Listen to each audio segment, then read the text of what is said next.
કચ્છ છે, અહીં ખાવામાં ખીર છે, સરકારમાં આહિર છે, અરે અહીંની પ્રજા જ સુરવીર છે. એટલે અહીંયા સુરવીરતા ખાનદાની અને બધું જ જોવા મળે એવો જો એક પ્રદેશ હોય તો એ કચ્છ. અને કચ્છને આંગણે જ્યારે પધાર્યા છો ત્યારે આ થરાવડા પાટીદાર સનાતન સમાજ અને ભગવાન લક્ષ્મીનારાયણ મંદિરના સુવર્ણ જયંતિ મહોત્સવ નિમિત્તે આપ લોક ડાયરાના સૌ પરિવારને અહીંયા હું આ સમાજ વતી આવકારું છું.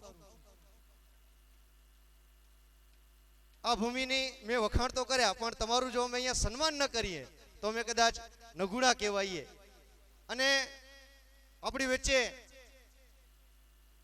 બપોરે મેં એમ કીધું હતું સંતોની વચ્ચે કે ભાઈ આપણે કદાચ સુવાસ છે એ કોઈ જગ્યા ન રોકે, એવી રીતે સુગંધ છે એ કોઈની જગ્યા નથી રોકતી અને તેની જગ્યા કોઈ સુગંધ નથી રોકી શકતી. એટલે મારો કહેવાનો હેતુ એ કે ભીખુદાન ભાઈએ જે સુવાસ ફેલાવી છે એ વિશ્વ આખાની અંદર પ્રખ્યાત છે. પછી એ ગમે તે હોય, કેસેટ દ્વારા હોય, કદાચ બહેનો દીકરીઓ આટલા બધા ભેગા બેસી અને કદાચ ટીવી નહીં જોઈ શકો કારણ કે એનું પ્રચલિત સ્થાન છે ક્યાંક, પણ ભીખુદાનભાઈને આપણને સાંભળી શકશો.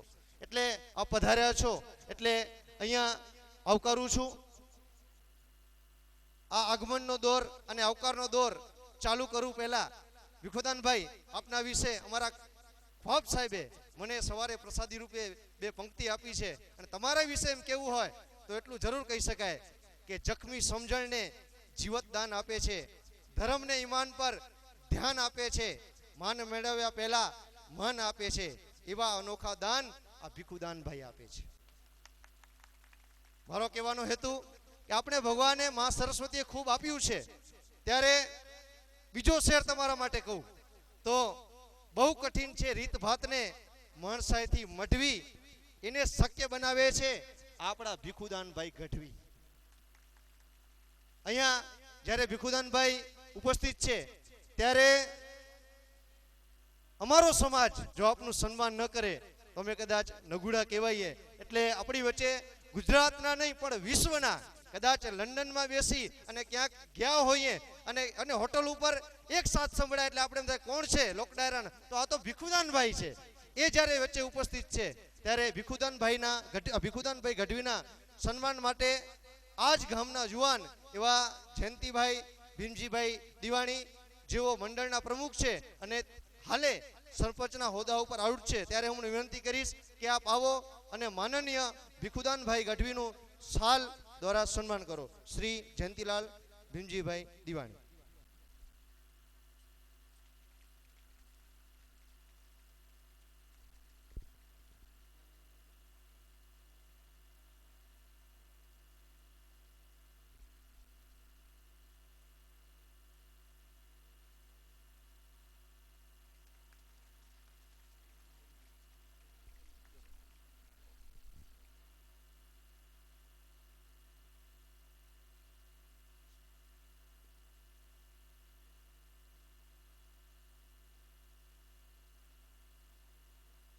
ભીખુદાનભાઈ ગઢવીના સન્માન બાદ ભીખુદાનભાઈ ગઢવી તો હોય પણ એની સાથે જો તબલા ન હોય તો કદાચ એ અધૂરા છે.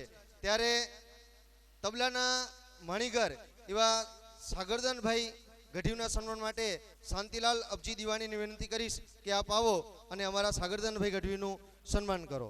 શ્રી શાંતિલાલ અબજી દિવાણી.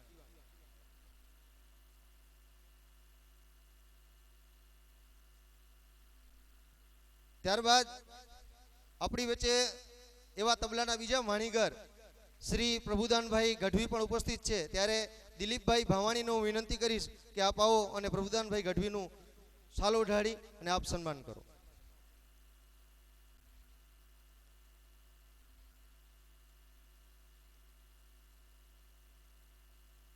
આપણી વચ્ચે બેન્જો વાદક કદાચ આપણે દૂરથી નહીં દેખાતો હોય પણ ઘણી વખત ટીવીમાં અમને મળ્યા હશે સંજયભાઈ ડાભી.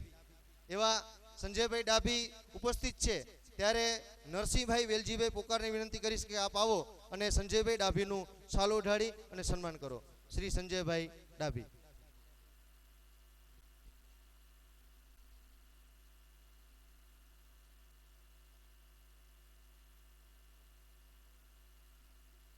ત્યારબાદ આપણી વચ્ચે ઉપસ્થિત બધું હોય પણ મંજીરું ન વાગે તો આપણે કહીએ કે ડાયરામાં કાંઈક અધુરાશ છે.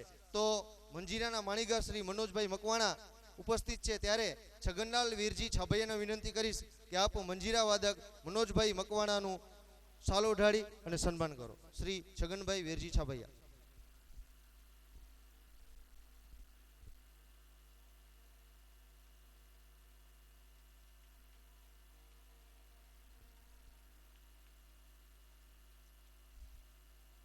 મહેમાનોનું સાલો ઢાળી સન્માન કર્યા બાદ ભીખુદાનભાઈ ચારે બાજુ અમારી દાદા બેઠા છે. આ બાજુ મેકરણ દાદો હોય, આ બાજુ ધોરમનાથ દાદા હોય.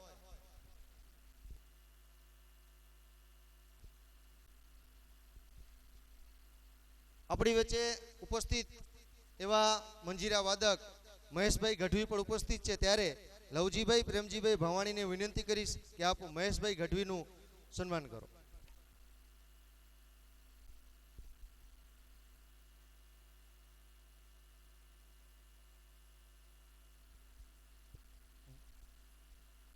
ચુનીલાલભાઈ તુલસીદાસને વિનંતી કરીશ કે આપ આવો અને શ્રી મહેશભાઈ ગઢવીનું સન્માન કરો.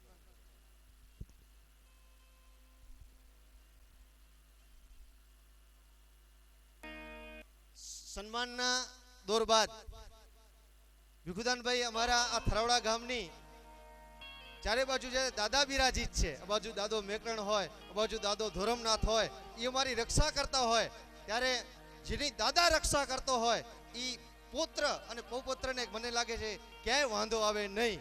ત્યારે આપ અહીંયા પધાર્યા છો, ત્યારે આ બેઠેલી ઓડિયન્સ પબ્લિક એમ કેવી જોઈએ કે વાહ ભીખુદાનભાઈ વાહ. આમ તો ભીખુદાનભાઈ માટે વાહ શબ્દ કહેવાય જ નહીં, પણ આપ જ્યારે પધાર્યા છો ત્યારે અમારા અનોખા ડાયરાને એક અનોખું રૂપ આપી અને ઉજાગર કરો. આપણે સૌ માનીએ લોક ડાયરાના માણીગર અને વિશ્વવિખ્યાત શ્રી ભીખુદાનભાઈ ગઢવી.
ચિંતા વિઘન વિનાશની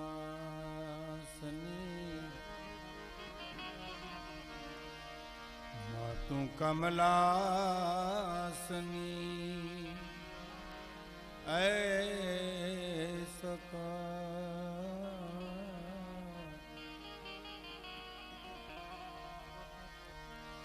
વિષહથી હંસવાહિની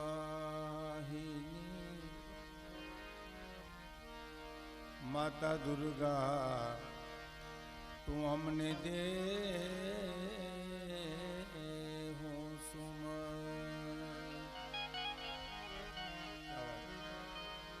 દુઃખહરણી માં કૂળ દેવી કરણી કરને સહાય જાહર જગમામા જોગણી મારી પરગટ પીછળ્યા જાહર જગમાં એ જગદંબા તું જોગણી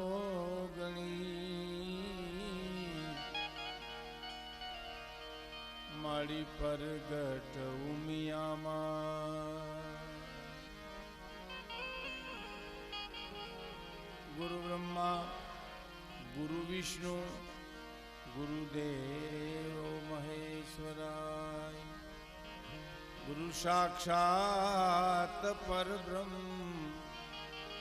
તસ્મૈ શ્રી ગુરુવે નમઃ.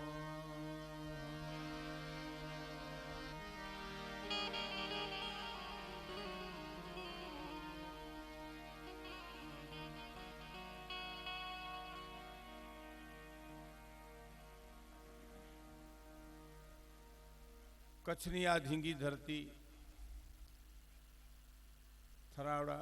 થરાવડા ગામનું આંગણું અને પાટીદાર સમાજની વાડીનું ઉદ્ઘાટન તેમજ મંદિરનો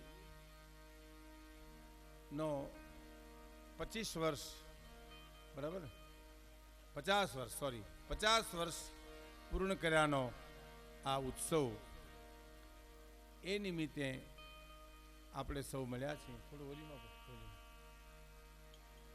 બરાબર.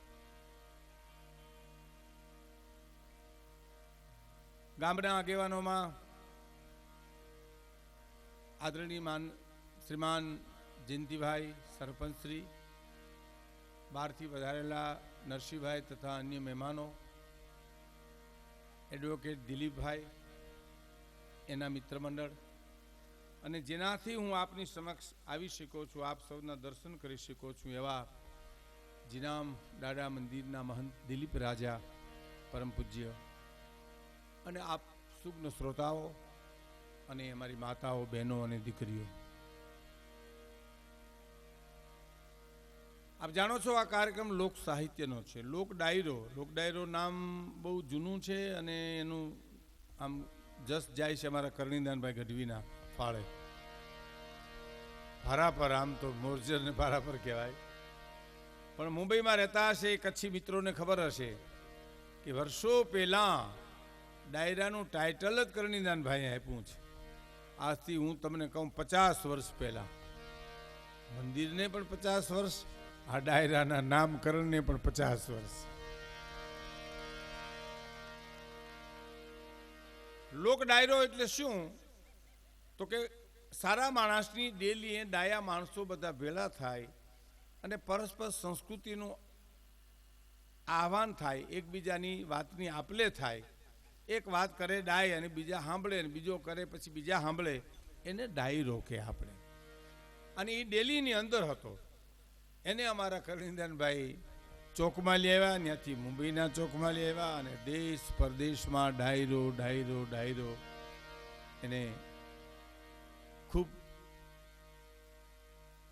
એને જસ એને ફાળે જાય છે.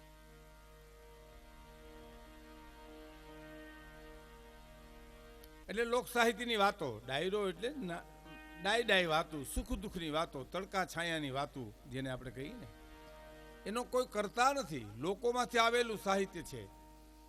મેઘાણીબાઈના શબ્દોમાં મારે તમને કેવું હોય, ઝવેરચંદ મેઘાણી, તો તમારી પાસેથી હું 1000 કે 5000 રૂપિયા ઉછીના લઈને અહીં બેહીને બેઠો બેઠો દાન કરું ને એવી વાત છે સાહેબ. આ ઘર ઘરની વાતો છે, સુખ દુઃખની વાતો છે, તડકા છાયાની વાતો છે. અને એથી આગળ વાત કરું તો મેઘાણીભાઈને કોકે મુંબઈમાં પ્રશ્ન કર્યો હતો કે લોક સાહિત્ય એટલે શું? એટલે મેઘાણીભાઈ જવાબ આપ્યો કે અભણ બોલે ને ભણેલા સાંભળે એનું નામ લોક સાહિત્ય. બોલે અભણ, સાંભળે ભણેલા. એથી આગળ તો કે ગામડું બોલે ને નગર સાંભળે એનું નામ લોક સાહિત્ય. બોલે ગામડું, સાંભળે નગર. સરસ. તો કે એથી આગળ તો કે ગામડાનું ભોળ પણ બોલે અને બુદ્ધિ સાંભળે એનું નામ લોક સાહિત્ય. જો ગામડાની સરળતા બોલે અને બુદ્ધિને ગુમરે નાખી દે. બોલો એનો દાખલો ખરો કોઈ? તો ગામડાના એક અભણ બાપાએ મને એમ કીધું હતું, મને કે ભીખુદાનભાઈ શિવાજી છે ને એ લડીને મરી ગયા ને આપણે શિવાજી બીડી પીને મરી ગયા. જો બોલો મરી તો બે ગયા કે નહીં, પણ ઓલા સંસ્કૃતિની ખાતર ખપી ગયા ને આપણે એની બીડી પીને ખપી ગયા. હજી એક બીજું પ્રમાણ તમને આપી દઉં. એક ગામડાના બાપાએ મને બહુ સરસ વાત કરી. મને કે આ તો બહુ સરસ વાત છે. આપણે એમ થાય કે આ માણસોને જ ઉગે એમ, આમાં ભણવાની જરૂર નથી, ભણેલા જ કંઈ કરી શકે એવું નથી. અને કોઠા હુજ કહેવાય આને. અને મેઘાણી આવા માણસો પાસેથી સાહિત્ય મેળવી અને જગતના ચોકમાં મૂકી અને મને તમને એમ કીધું કે હાથ માળની હવેલીમાં રહેનારા ચમરબંધીઓ, આ ખોરડામાં નજર કરો તો તમને ખબર પડે કેટલી ખાનદાની પડી છે. એને હમણાં મને શું વાત કરી, મને કે ભીખુદાનભાઈ સંસાર છે ને શેરડીના સાઠા જેવો છે. તો મેં કીધું એ કેવી રીતે? મને કે માન મજા આવે ત્યાં ગાંઠ આવીને ઊભી રહીએ. નથી લાગતું હાવ સાચી વાત છે? હે, જ્યાં લેરખો છૂટે ત્યાં આબમાંથી ઉતરે, નો ત્યાંથી ભોમાંથી ભાલા નીકળે. આનું નામ સંસાર કહેવાય. એ સંસાર સુખ અને દુઃખનો બેય છે. મારે આપને કેવું છે, અમારો ગઢવી ડાયરો પણ ઘણો છે, બહુ સમજનો વર્ગ છે. આપ સૌ લક્ષ્મીનારાયણ ભગવાનના ઉપાસક છો. બીજું, મને દિલીપભાઈ એડવોકેટે જે વાત કરી છે એ પ્રમાણે આ લક્ષ્મીનારાયણ મંદિરની સ્થાપનામાં સ્વામી ભાગવતાનંદજીનો બહુ મોટો ફાળો છે સાહેબ. એમની સમાધિ પણ છે. ભાગવતાનંદ સ્વામીજી ભાગવત વાંચી અને જે પરંપરામાંથી મને તમને પાછા વાળ્યા અને લક્ષ્મીનારાયણ ભગવાનના ઉપાસક બનાવ્યા, શરણે લઈ ગયા, એને લાખ લાખ નમન. એની સમાધિને નમન, એના સમર્પણને નમન.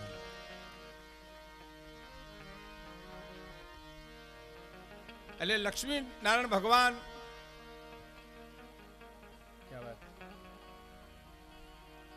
એના ઉપાસક આપ સૌ છો.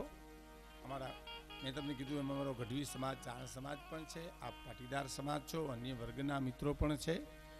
એટલે હું એક ખાસ વાત કરું છું કે કોઈ શાસ્ત્રમાં, કોઈ સંતના પ્રવચનમાં, કોઈ ઇતિહાસમાં તમે એવું લખાણ નહીં વાંચ્યું હોય કે હે ભગવાન મને દુઃખ દેતો નહીં, હે લક્ષ્મીનારાયણ ભગવાન મને દુઃખ ન આપતા, હે ભગવતી, હે મા ભેલિયા વાલી મને દુઃખ ન આપતી. ક્યાંય વાંચો તેથી મને કહેજો લ્યો. ક્યાંય નથી. પણ પાને પાને એવું વાંચવા મળશે કે દુઃખ સહન કરવાની શક્તિ આપજે. હે મા, હે લક્ષ્મીનારાયણ ભગવાન, હે ઉમિયામાં, હે સોનલમાં, હે મોગલમાં, હે રામ, હે કૃષ્ણ, હે શિવ, મને દુઃખ સહન કરવાની શક્તિ આપજે. એ પાને પાને છે. એનું કારણ શું? માણા થયા એટલે દુઃખ આવ્યું ને આવ્યું. દુઃખે આવે ને સુખે આવે, બે આવે. એમાં મારે તમારે જીવવાનું છે. સુખ પણ આવે, દુઃખ પણ આવે. સુખમાં કેમ જીવવું, દુઃખમાં કેમ જીવવું, એના માટેનું આ લોક સાહિત્ય છે. હું આપને એક વાત કરી દઉં. હું તમને લેર પણ કરાવવાનો છું. હું કાંઈ તમને ગંભીર વાતો કરીને અહીં હવાર પેડે ભગવા પહેરીને ગિરનાર ભેરા કરી દેવા એવો કોઈ મારો ઈરાદો નથી.